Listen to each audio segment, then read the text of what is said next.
Joining me now is Mitch Perry, who has a new album called Music Box from the Mitch Perry Group, which includes a great single called Believe. We'll talk to him about that in the album. But first of all, welcome to the show, Mitch. Great to see you. Thanks for having me. Glad to be here. Yeah, now it's weird because, up until about a month ago, you'd see somebody, you'd say, hello, how you doing? But now everything, it's almost become so earnest because it's like, oh, how are you? No, really, how are you? How are you doing? We want to know how everybody is. So, geographically, where are you? And are you doing, staying in? Looks very comfortable from people watching on YouTube. You have a nice couch. So all you need. I've spent a lot of my life trying to get this couch to this level, and it's paid off. No, we're in Hermosa Beach, and there are a lot worse places we could have to hunker down to, deal It's funny with because I'm in Burbank, and I might as well be like 6,000 miles from you. Yeah. Oh, I know the feeling. Believe me, I feel that way when we go to Torrance. Yeah.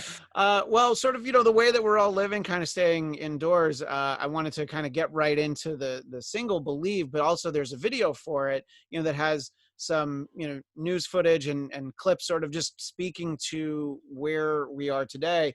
And I'm going to assume, obviously, it was written and produced before that, but talk a little bit about the song and how you think it really speaks to the situation we're all in right now. Okay, well, the song's title is Believe, and it's self-explanatory there.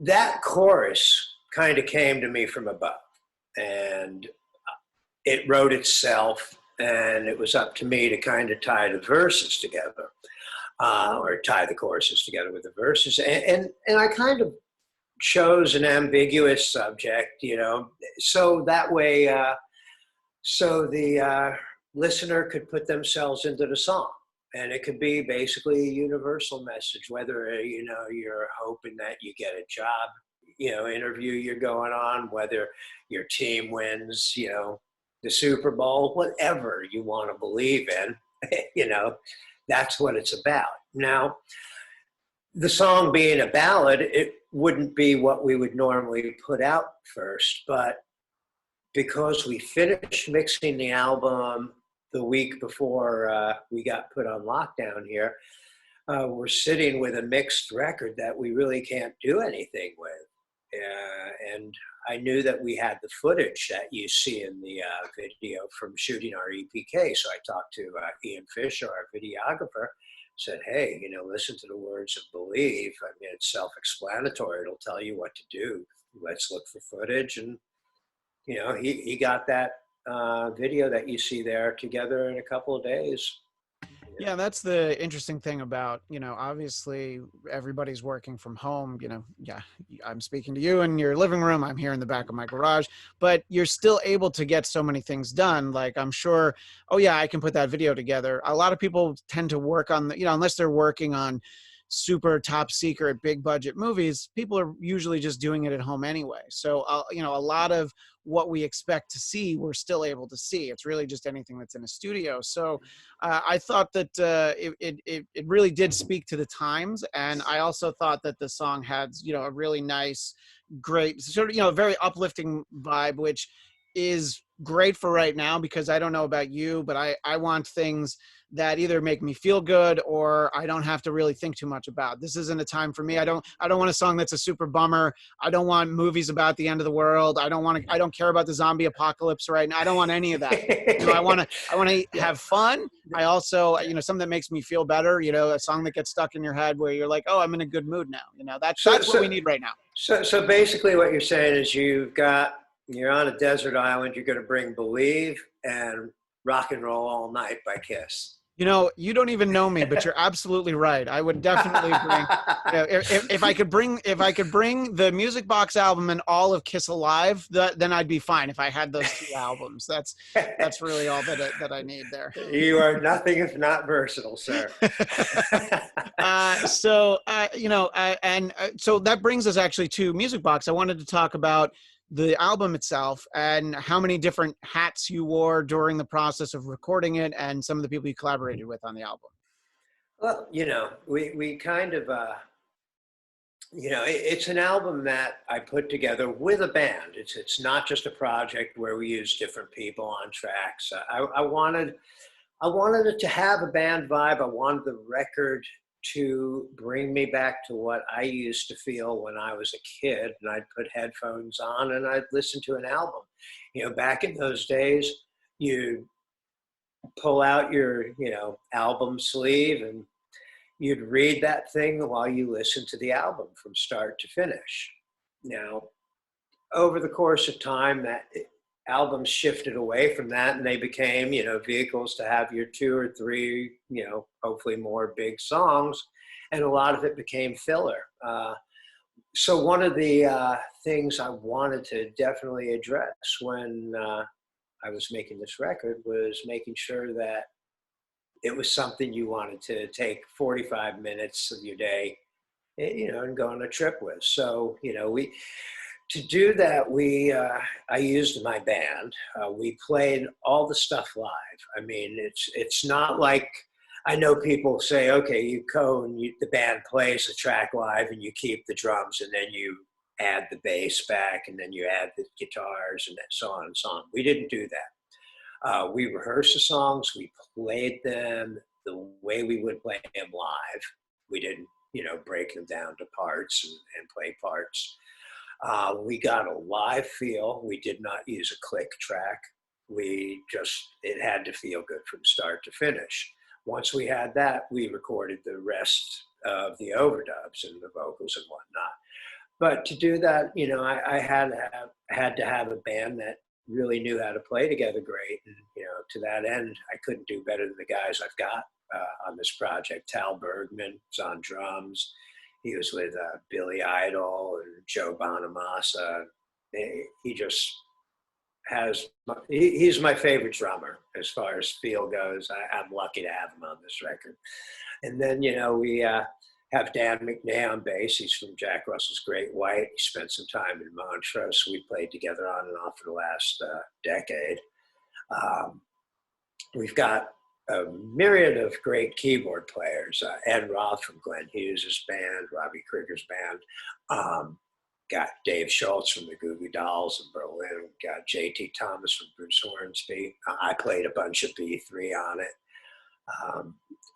We got Doug Pettibone guested on the record. He's a slide guitar player, pedal steel player. He plays with John Mayer, Lucinda Williams, brilliant guitar player.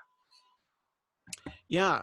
So what I like what you're saying is that, the band kind of playing in the studio, obviously when I was younger, that's kind of what you thought. You thought the band, played the songs and then like, all right, we're all going to do it again. And especially now with the technology, it's like, oh yeah, well the drummer sent his tracks from, Oslo and he was in Austin. I was in Seattle, and look, I think that your albums can sound good in that way if you produce it well, but you can always, I don't know, maybe you can't always tell. I feel like you can often tell, like, the sound is so much better when everybody's actually playing together, and I think you can feel, I don't know, maybe the soul, to use that term, I think you can feel a lot more. You absolutely do. This is the thing. And one of the reasons I insisted on recording it this way is I go, everybody with Pro Tools has the ability to do everything. They can tune it up perfectly. They can put things timing-wise wherever they want it, even if they can't play it that way. You can basically control everything. The one thing that you cannot do with Pro Tools is have a human button where, it's the one thing that doesn't happen. And that's not about playing a certain piece this way and lining it up. It's about the interaction that happens between two human beings at once. And even if you go back before Pro Tools and you go back to just multi-track recording, same argument can be made. There were, obviously different ways of recording songs, and you could go for the live vibe, which you'd get with Allman Brothers records, or you could go for the studio vibe, which you'd get with Steely Dan records. I mean, each one's great, but it depends what you're looking for. For me, music's lacking that soul. these days. Even some of the great stuff I hear, because there's amazing ideas and all that, but people get so caught up in making it perfect that they sap the soul out of it. At least they do for me. Yeah, look, I think that perfect is one thing, but the idea that it's there, like you're saying, the human interaction. And look, you do have a lot of performers that have various elements when they're performing live, and I mean, look, it's there's some exceptions where you're like, obviously sound effects you're gonna have on like a recording. Some bands, maybe aren't far enough along where they can afford to tour with a keyboard player and they have one song. You can see those, but then there's also like, oh yeah, all the drums, a lot of the vocals, and sometimes it's older performers who maybe aren't what they used to be. But when you hear that like younger performers are doing it, it's like, what, you're not even trying to learn how to play. You'll hear a lot of stories, a lot of whispers about bands. And when they don't do it, it's great. I mean, a perfect example is, I know that in reading your bio, you played keyboards on the Aerosmith Classics Live album. And now Aerosmith Live Bootleg is this really well-known, one of the greatest live albums, right up there with the one I mentioned earlier, Kiss Alive.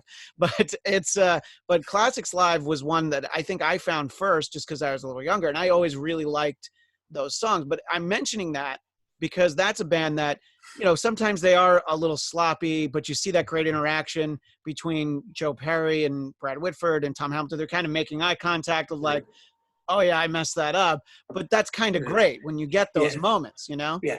Well, part of the reason why I'm even on the Aerosmith record in the first place is because there were probably way too many of those moments when they recorded the album. Right. And truth be told, they didn't record this stuff for an album. What happened was, at the time, I was in heaven, and we were signed to Lieber and Krebs Management, which Aerosmith had just departed from. Even though Aerosmith had left, they still owed Krebs and CBS 2 albums. So Krebs went into the vault and they got out what tapes they had, and then went back, went into the studio. Paul O'Neill, who produced the Heaven record, who also went on to do all the TSO stuff, he was in charge of producing those live tapes. And they asked me to ghost some guitars, which I wouldn't do. Well, they figured your last name was Perry, so you play like Joe Perry.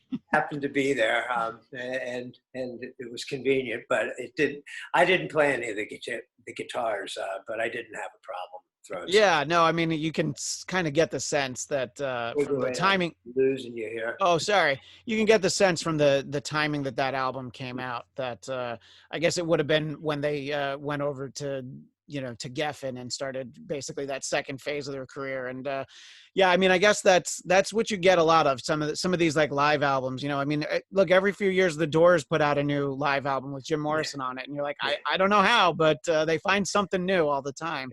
But so anyway, just sort of in bringing that up was this idea of sometimes sloppy's okay, if it's done well. I think that especially live, this idea that everything needs to be perfect is I don't know. I think that's taken a lot away from it. But here's the thing. I think what makes the moment is not it being sloppy or less than perfect. It's just you captured a moment. There's no defining that it has to be perfect. It's like I go the difference between a new young band recording their songs with some out-of-tune guitars because they want it to sound like the Stones or something. That's not what the Stones did. The Stones were trying to play the stuff perfect. They were going for a performance, for a vibe, for a feel, and they got that vibe. They got that feel. Oh, there's some guitars out of tune. Well, what should we do about it? Well, nothing. It sounds great. That's why they leave it there. Yeah. They know the difference between that special performance and one that's and they don't let the tunage maybe trump their decision, on what they use. And that's the magic of it. And to that end, I feel like a lot of producers might be afraid, they might have an idea of what they want to do, but you're afraid to, let anybody hear anything that's not perfect now. So, it's a weird situation with all the tools that we have available at our disposal. It's really hard not to make things perfect, but if you know inside what you want it to feel like, then maybe not so much. Yeah, one of the things that I was when I was reading the bio that they sent to me. Obviously, we all have a lot of time on our hands these days, but do you really play like 4 to 6 hours most days? I mean, I for the people watching on YouTube, I can see a guitar next to you, so that tells me that you're always ready to go, right? Do you play that much throughout the day? Yes, but probably not in big. I wouldn't say 4 to 6. Probably, but you could get to 4 hours. Yeah. Hey, I mean, 4 hours. That's very impressive. Well, I mean, basically, especially these days, we've got nothing to do. But when I say that, we're thinking, okay, I've got a couple of gigs, that are weekly when I'm not out of town with Sweet, that I do regularly. And one of those is 4 hours of live playing every Sunday. And we play for 4 hours. We don't do a set at a time. We'll go in. There's not the Grateful Dead intermission of like 90 minutes in between. Yeah. No, you get about a 15-minute intermission. Hey, that's great. 15 minutes is perfect. You got to go back to the bar. You got to go to the bathroom. 15 minutes is good. Exactly. But it's more. I play for the enjoyment of playing. I don't play because I think I got to practice scales or anything. In fact, I probably suck at scales, but I can play guitar. Are you finding it's just as easy to be creative right now? I mean, obviously you just have, you have the new album, but that doesn't mean you might not still be writing. Is it easy to, maybe shut out the pressures of the outside world and all the craziness, or maybe that could help? Is it easier or harder to be creative right now? I was going to say, creativity definitely comes when things are hard. I've always said it's easy to write songs about being, scorned by a lover or something, or being pissed off at this. And it's easy to do that because when you're pissed off, you write a song about it. If you're happy, you're busy enjoying being happy. Who wants to waste time writing a song about it? No, but it's easier for me to come up with stuff when because it's an escape. Sure, absolutely. Yeah, I mean, I've obviously a completely different kind of form, but I'm inside all the time. I'm in this little bunker at the back of my garage. I'm doing a lot more shows than I was doing beforehand. I'm doing a lot of interviews, getting great opportunities to meet people like you, and it's fun, but yeah, more than anything, it's a distraction. People who find shows like this, it's also a distraction for them. So I don't know. I think everybody kind of enjoys that. Getting back to the creative process, I was reading that ideas will come to you in the middle of the night. Now, do you immediately jump up and do it? Do you write it down on a notepad? Or I've always heard what I think is the worst advice. If you don't remember it when you wake up, then it wasn't worth remembering. I'd like to write it down and then look in the morning and be like, oh, that wasn't worth writing down. I'd like to at least have the opportunity to decide for myself. No, you're exactly right on that. You have to write it down. Now, having said that, I've gone where if I can't remember a song idea, if I've been playing it for a few hours and then I can't remember it the next time I pick up the guitar, I'm not too impressed with that. I think whatever you do should be memorable. I mean, so there's a happy medium between the two. There's a gray area between what you're saying there. Yeah, that's the developing new things. And, you'll see a lot of performers will do things like, oh, we're going to play our album from 30 years ago in its entirety. And there's usually that like 1 or 2 songs that they're like, I don't remember how to play that. Like, oh, I don't even really want to play that song, So if songs that actually make it to the record are things that you kind of maybe fall out of love with, the idea that ideas in your head, like, oh yeah, that was great at 3 a.m, but at 10 a.m, it doesn't seem as good anymore. Yeah, no, and that's pretty much how I You know, a lot. I could be capable of writing a lot more songs than I actually do, but that's because I kind of let ideas disappear that way. Sure. If I, if I don't keep going, my God, this is the greatest thing since sliced bread. I usually kind of forget about it after a while. Well, I want to go all the way back to how your career started, because when I was reading about it, it was fascinating that you got like nearly a perfect score on your SATs, but then you convinced your parents, like, yeah, but I'm going to take my GED and move into this house with a band. So I did not have any talents like that, but I can't imagine trying to convince my parents of that. So I wanted to hear more about that. Uh, okay, well, first off, I got really lucky in the fact that my guidance counselor at high school was a really cool guidance counselor. I mean, he worked, you know, this was 1977, so he was there, and he had worked at Kent State during the shootings and everything. You know, he's a kind of cool dude, and he liked, you know, he understood what I was doing, you know, what I liked and what I wanted to do. And my mom was having a cow about my schoolwork, and he's the one who suggested letting me get my GED, that I'd be able to get into college when, you know, I figured it out. And he helped pave the way for me to. I was already hanging out at the band house all the time, so really moving out of the house at 16, it didn't really change anything. And it was a great way to grow up because there were two bands that lived in this house, and there was music going on 24/7. We had one room with a entire, you know, band set up in it. We could jam at any hour of the day or night there. Um, and I was really, really lucky to grow up in that situation. Yeah. Yeah, and I guess opportunities obviously come out of playing music all the time. You know, some of the things that I was reading, just some of the people. Now, I don't know if it means that you played sort of the same shows, or did you actually play with Bon Scott and Bad Company, or Yeah, how did that come up? Yeah. okay, well, that in the summer of '79, I was playing at this club called the Tight Squeeze Club. In Florida, if you were in South Florida, say you're Steven Tyler or Joe Perry, you're recording at Criteria or you're playing a concert at the Sportatorium, and you're done, you want to go out and party. Hey man, where's the rock and roll club? They Sure. would Yeah. send they would send you to where we played. So during the summer, you know, during the summer of '79, I mean, I got to meet the guys from AC/DC. They were recording Highway to Hell.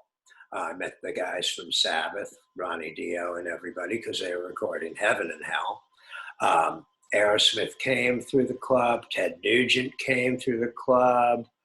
I mean, Pat Travers, and that's how I ended up getting flown out to LA. Is I became really good friends with all the guys from Travers, and Pat Thrall in particular took a liking to my playing, and he recommended me to Alfonso Johnson, the bass player from Weather Report in Santana, and so I got flown out here in January of 1980.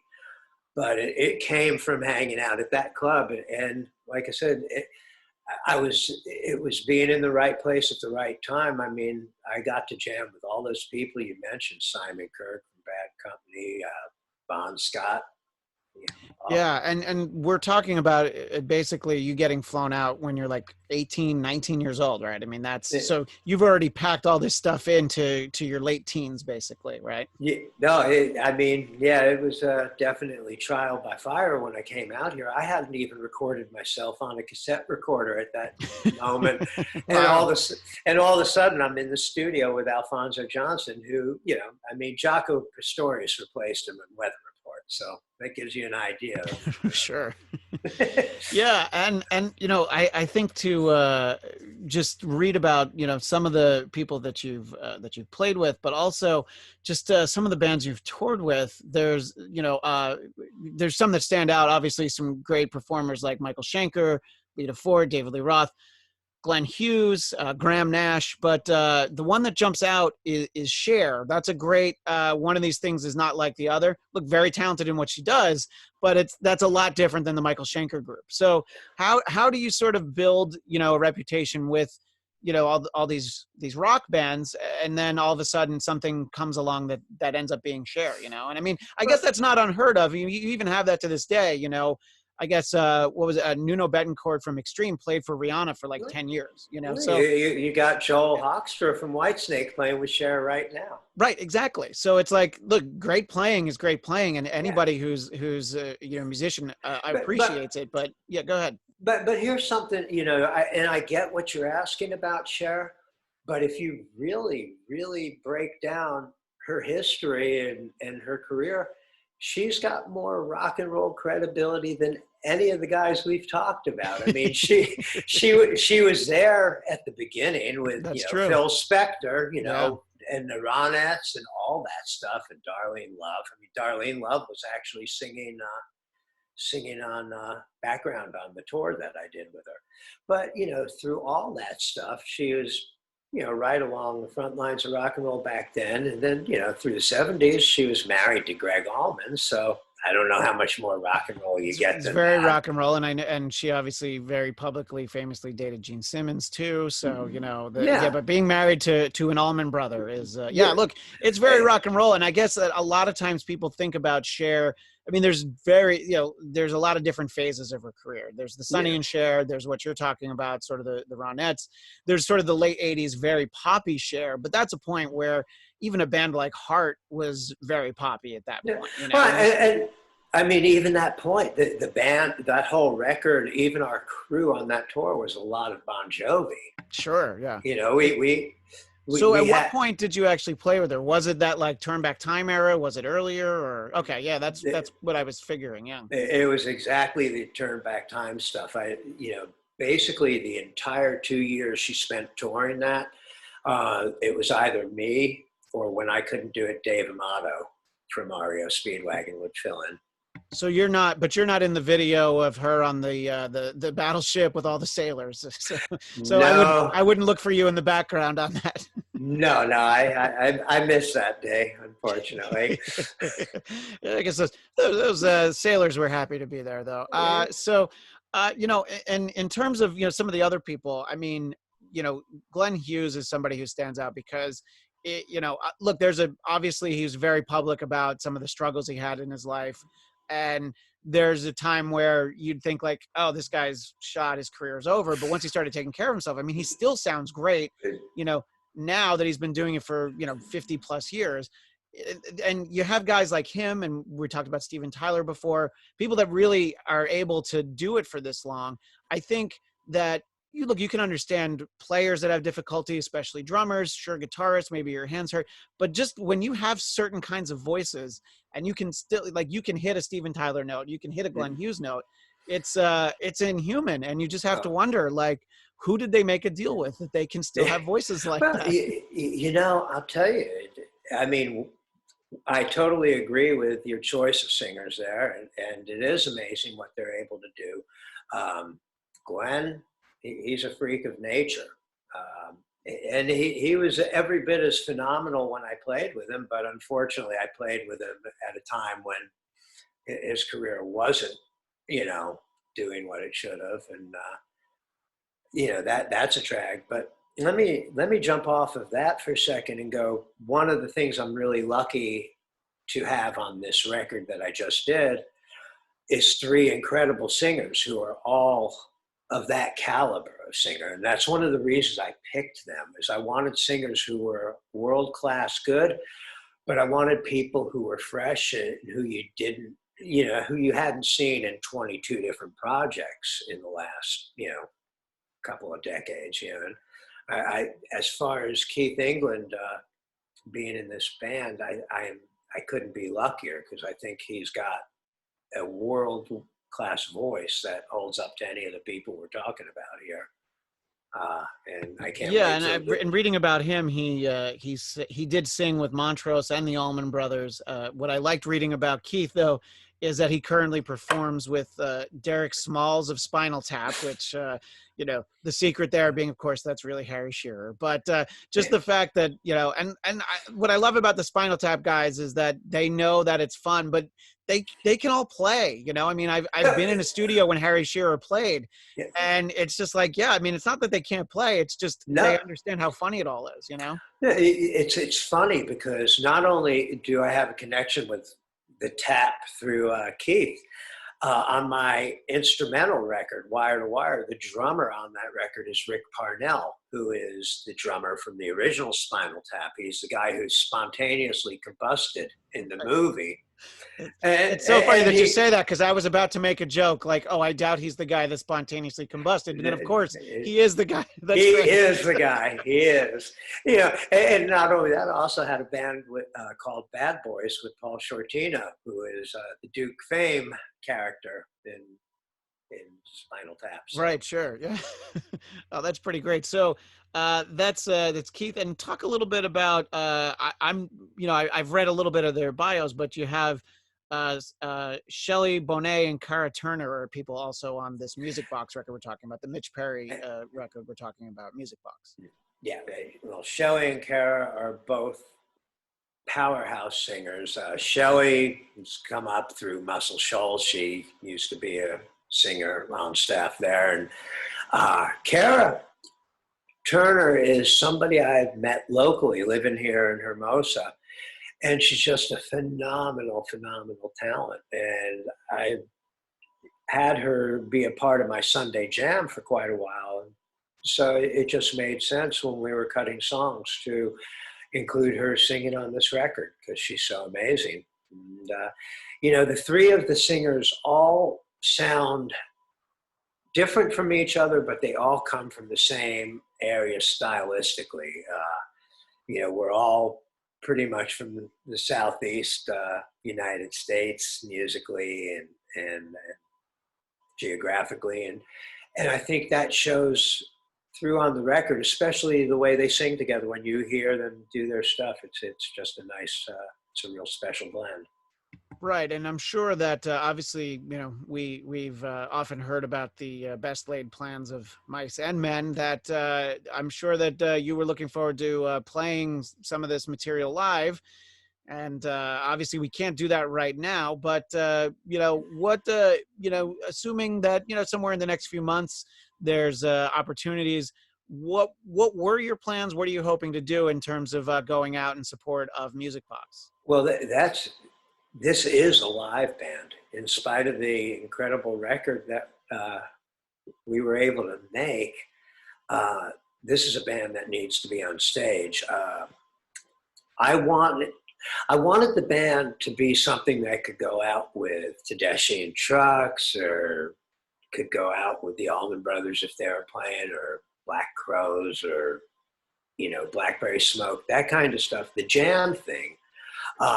Like I said, what we do on Sundays, we'll play songs that will go on for 40 minutes. And it's not just jamming over the same change. We'll write 2 new songs in the middle of the song. And the band kind of morphs together, and we've all got big ears, which is what you need to do that. But having said that, one of the things I tried to do when I wrote songs for this record that you have now is I wanted songs that people could relate to. I didn't want them to be all obscure and a little too esoteric for everyone to enjoy. So I wanted a song that could grab your attention and be a success just under that criteria for a song. But I'd write little rabbit holes into the song where, when we're playing it live, we'll be able to go on those half-an-hour journeys, and we leave it open to, this is where we go to Planet Zooton for, however long. And that way, it will give anybody a chance to come and see us at any time, because no 2 shows will be the same. This is what we already do, and it's something we do really well, and is worth seeing. Yeah, and the nice thing about being in Southern California, there's a lot of venues. I know I've been to a few shows at a nice venue, probably down the street from you, called St. Rock there in Hermosa Beach. That's a great spot too. And it's not sometimes you'll see fairly bands that could play much larger places and maybe even did in another part of the state, but it's just you get a lot of good rooms like that. So you guys have obviously when things are normal, you have a standing spot somewhere on Sundays, or does it move around at all? Yeah, no. It's funnily enough, it's named the Standing Room. Oh, okay. And we do our thing every Sunday from 5 to 9 there, and it's off the hook. I mean, Yeah, look, I mean, I think that rooms like that are going to unfortunately be very important because I think when things start to even approach normal, we're not, unfortunately, we're not going to be able to go to the, you know, the 50,000 seat stadium tours that were planned for this summer. But, you know, we can get to see some live music, you know, where they'll probably, you know, put people, I don't know, a lot of standing room shows that I've been to, people don't get that close to you anyway. They don't really want to be all up in your business, you know? So I think that we'll be at a point where then, yeah, people will want to safely be able to see live music because it'll have been a long time. But, you know, those bigger shows, it's too hard to predict, first of all, when we can, and then also what people are comfortable with. So I think wait, sort of a toe in the water of, oh, that's cool, I'm going to go see this jam, you know, for a few hours. I think that's right up what the alley of what people are going to want. no, obviously nobody can predict what the future is going to be, but we're all sitting here trying to guesstimate what the landscape is going to be when we come out of it. And one thing that I think I see is a lot more localization, maybe bands try. I mean, again, this is going to be a hard thing to accomplish because there aren't all the venues that there once were to do that. So there's going to be limited space. It's going to be a hard thing to see how it plays out. But I think it's going to require touring locally, if that makes sense. Working your region a little bit harder than we used to pay attention to. Well, yeah, I mean, Yeah. just from a practical standpoint too, I think you are unfortunately you're going to see parts of the country open a little bit more freely than others. You know, here Yeah. in Southern California and New York, it's probably going to be a little bit longer, but Yeah. especially areas that you talked about, like the Southeast and the Midwest. I think that they're a little bit more open. I think there'll be a lot of places, and I think you're right. I think a lot of bands will be like, yeah, I don't care that I had I had an arena tour for June that got blown out. I just want to play for somebody, So if we play for 200 people, that'll be great. And I think people will definitely have to work up to that. It'll be very interesting to see, what level of comfort there is on the whole. I think people will want to go out, but I feel like that first time you're at a concert, maybe even you as a performer, you just sort of look out. It's like, oh Oh, yeah, there won't even be a lot of people maybe, but it'll feel like so many after what we've been doing, these 5 weeks you're and who knows how frozen. many more. Oh, sorry. But it'll be like, No, we're going through this. So being in any kind of setting like that, probably a couple songs in, it'll start to feel normal again, but it'll probably be a uh, little weird. oh, I mean, listen, let's not even talk about doing the shows. Let's talk about the logistics of getting to these shows. Sure. If Yeah. if there's no vaccine to the virus, do you want your job to encompass you having to sit on planes, for 5 hours a day, 4 days a week? Yeah. Yeah, or do you Yeah, want to squeeze into a bus with a bunch of musicians whose hygiene might be questionable in the best of circumstances? my band is really clean, so I Oh, don't your have. band is Yeah, fine. my I just mean more general. band. Let's talk about the young bands who are starting out that are like, yeah, we got to get back on the road. We can't fly anywhere. But yeah, no, I think that those are all very real concerns, and I don't think people really want to address the fact Yeah, that it's like, yeah, it's going to be a little while, but also you sort of alluded to it. Look, let's just hypothetically, all right, everything can be back to normal concert wise in October. We have everybody who was already booked in October, and then you have those bands that didn't play for like 5 months. They want to go on the road too, and it's like, where's everybody going to play? So if these venues can stay afloat during this uncertain period, I think there will be a lot of bands looking to play, but also a lot of people. But you're right, you have to feel like I'm going to be safe. Like I don't want anything to happen to me because I decided to go to this concert, even though it's at like a club that only holds 150 people. Look, it yeah. just takes one person, Oh, that exactly. I mean, that's the thing. It could be a million people. It's just the one Yeah, wrong person right, standing exactly. next to you. Yeah. You know. Well, I hope that before too long you're able to perform live, and before you know it, you'll be back at the standing room, and I look forward to I'm filing that away for when things are normal. I'd love to check that out at some point. It's been wonderful to get to know you, Mitch, and we've been talking about the new album Music Box from the Mitch Perry Group. The single's called Believe. You can find the video out there. And, look, there's a, I've talked to a few musicians over the last few weeks. There's a couple different ways to look at it. One, it's like, oh, this is a terrible time to promote an album, or it's an amazing time to promote an album because people are looking to listen to something. They love to hear something new. You want to listen to the classics, but I think it can actually be a good time. And look, you find a lot of bands are doing performances from their living room, or, I've even seen bands that are positioned throughout a room and they're all like 6 feet apart, so there's a lot of ways that you can actually do that. So I think this is a great time to have an album come out. And I hope there's tremendous success at this time. And then also when you can get out there traditionally and really tour to promote it. Well, thank you very much. I tend to agree with your second view of what's going on. I mean, this is an absolute great time to get out there.